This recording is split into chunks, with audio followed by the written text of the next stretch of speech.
Hey, it's me, Brian. Today, we're going to talk about stealth camping. I talked about, downtown and tent cities and all that stuff. Alright? But I really haven't, really hit on stealth camping yet. Alright? Our little teeny skinny fender right here, know it. Anyway, stealth camping, right, is that thing that is like kind of borderline illegal. Depending on where you're at, you know what I'm saying, and if it's private property or city property, county property, you know what I'm saying, there's a lot of different places, you know what I'm saying, that are good, out of the way, you know what I'm saying, stealth camping spots, right, that potentially could get you in trouble. Within the city, within the boundaries of the city, all right? I'm talking about city infrastructure places here. Here, I'll give you an example.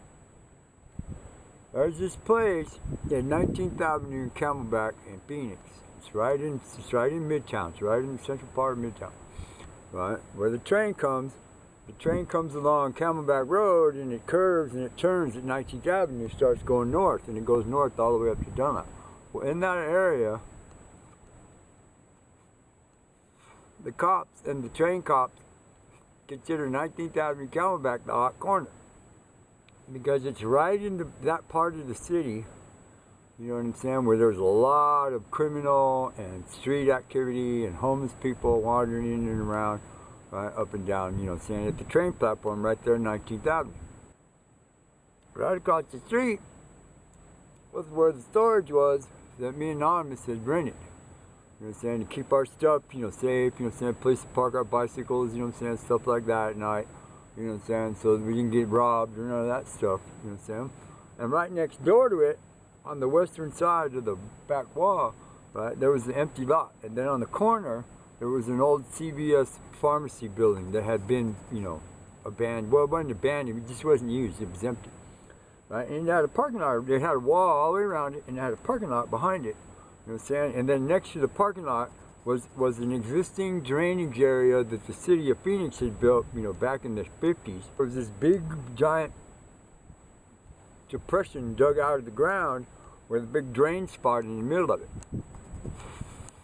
Alright, well, when the city started building the train route down Camelback, you know what I'm saying, this area, this drainage area got left where it was because they needed it now even more for when the train went through, because now the train's in the middle of the road, right? And so, me and Anonymous, you know what I'm saying, I'm hiking around one day, you know what I'm saying, looking around, right, because we were just coming from the storage. I peeked over the wall that was right there facing the street, right, and found this little area, right? Now, at the far end of the wall before the building, there was a gate, but the gate really wasn't locked because we walked around and we scoped it out. And we discovered that back in this little area, there had been evidence of a bum camp already. Well, it turned out to be Bach and Mike, you know what I'm saying, who we got to know, and during the course of the next 10 months, he shared the space with us. You know what I'm saying? We were cool with him, he was cool with us, you know what I'm saying, right? And me and Anonymous, me being me, you know what I'm saying, there was a tree over there against the back wall where the storage was, a big old oleander tree. And I got the brilliant idea to build this little lean-to shelter right there. You know what I'm saying? Because there was, a good 5 feet of space between where the tree bush was and the wall. You know what I'm saying? An area like this right here.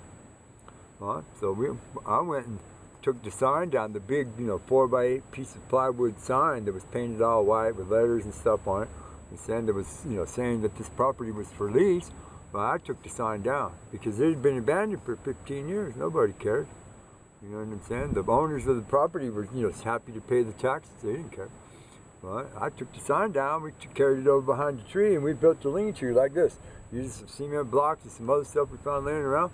Right behind the tree, we turned it over where the letters didn't show, and it was all white, against the white background of the wall. You know what I'm saying? And even in the daytime, you were hard-pressed to see this lean-to shelter that we built right there. Right? You know what I'm saying? From the inside, we tacked it up from the inside so nothing would be flapping out and give us away. You know what I'm saying? Plus, at the bottom, because we were in Phoenix, I left the gap, high as the blocks, So we could have some air ventilating, breathing in and out. We could have, you know, if you were laying there, you could just roll over and look. You could see if anybody was coming.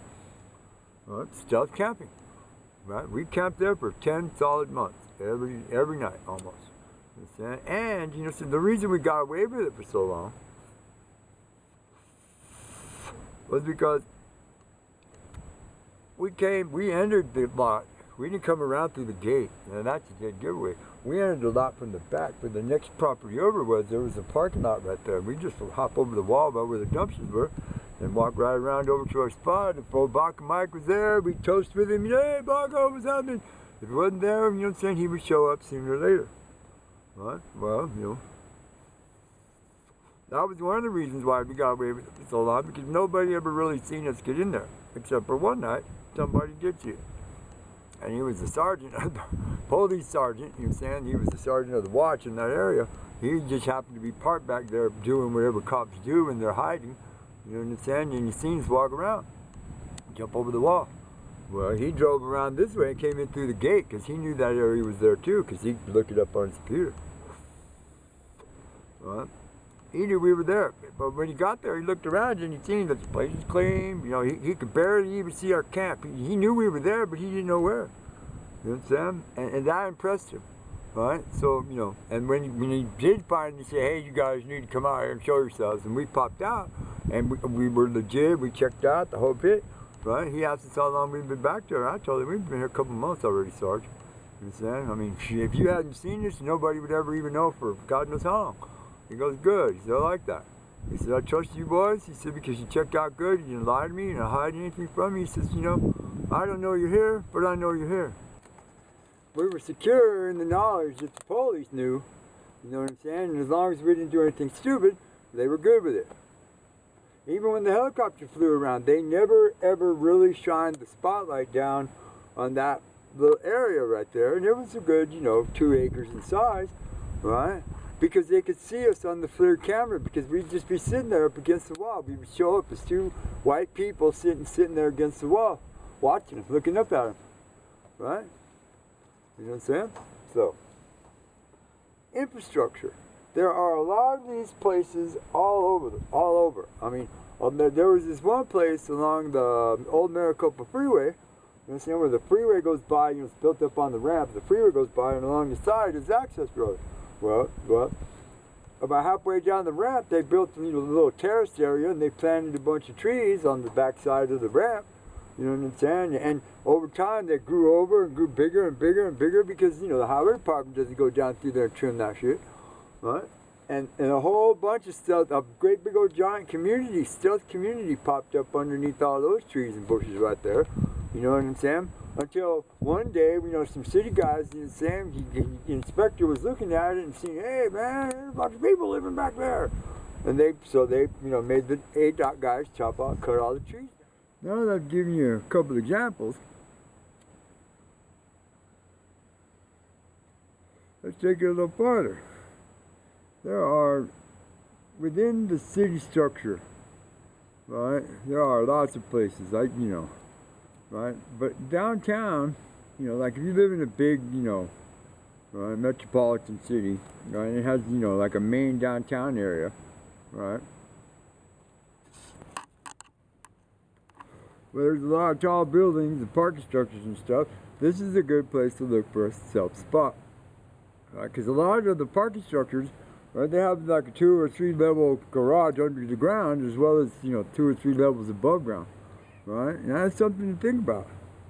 Sure, at the corners you could find stairwells to go down into the lower levels of the garage, and you could camp down in the stairwell. You know what I'm saying? But odds are a lot of people have already found that. And every once in a while you find one that people use for a bathroom. Kind of gnarly. Right? But think about this. A lot of times, most humans, they never look up. They only look up if they hear something above them, you know, jets flying by, UFOs, or any of that stuff, right? You know what I'm saying? And a lot of these parking structure buildings, they have a stairwell that goes up at the corner. You know what I'm saying? Because remember, it's 2 or 3 levels up on the outside too. You know what I'm saying? And if you find one of these stairwells that's on the outside, the corner, the back side of the building, you know what I'm saying? The top level is the perfect spot because you got a wall right there. You know what I'm saying? Plus you got the platform and you're at least 30 feet up off the ground above anybody. If you see anybody coming, all you got to just be quiet. Nobody will even look up to see you're there. Right? You know what I'm saying? And then other good spots. See here, let's talk about this, the rain spot. Nobody ever really talks about the rain spot. You know what I'm saying? The rain spot is a really important, you know, spot to have. Right? And a lot of really good temporary ones are the small little parking lots that you find around the bus stops in major cities. Phoenix has them, a lot of them. Right? A lot of these little parking lots are, they only got like 2 or 3 spaces with a covered thing over the top, and they're usually surrounded by a wall or a bush. Right there by the bus stop, right? Those parking lots are built by the city, you know what I'm saying, by the bus people, you know what I'm saying, to drop off their cars and stuff, or when they're trading ships and bus drivers and stuff, you know what I'm saying? Those are really cool little out of the way spots, you know what I'm saying, right? That you can post up for a little while, sleep, do whatever you need to do, because they're usually dark, you know what I'm saying? Trees and bushes all around, right? It's really easy to find a stealth spot anywhere, right? Now.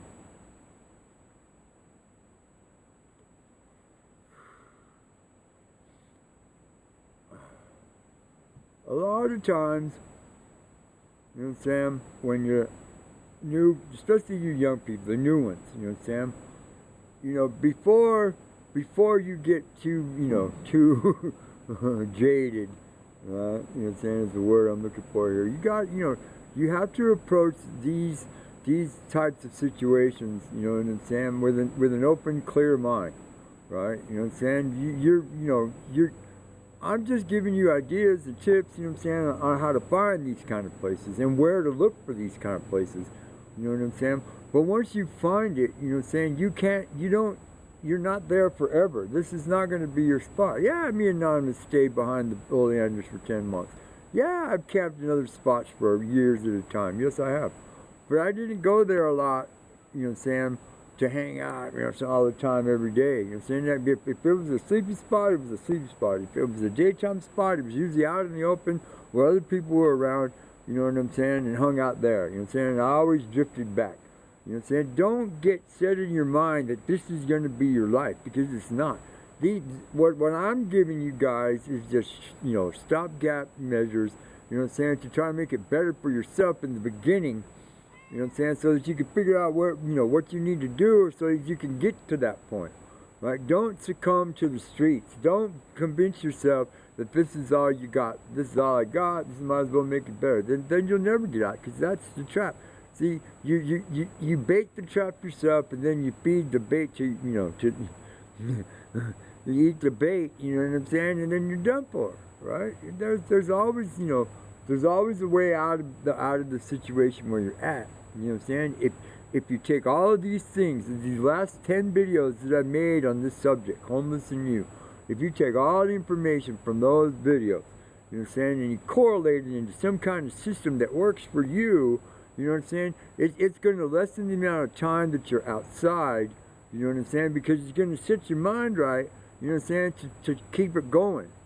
Right? Because I said this before, remember, before you got booted out, or before you threw it all away and walked off, you know what I'm saying, you were still a relatively successful person, you know what I'm saying, taking care of your business, having a little bit of scratch all the time, you know what I'm saying, have friends, you know what I'm saying, have, you know, associates, people that loved and cared about you.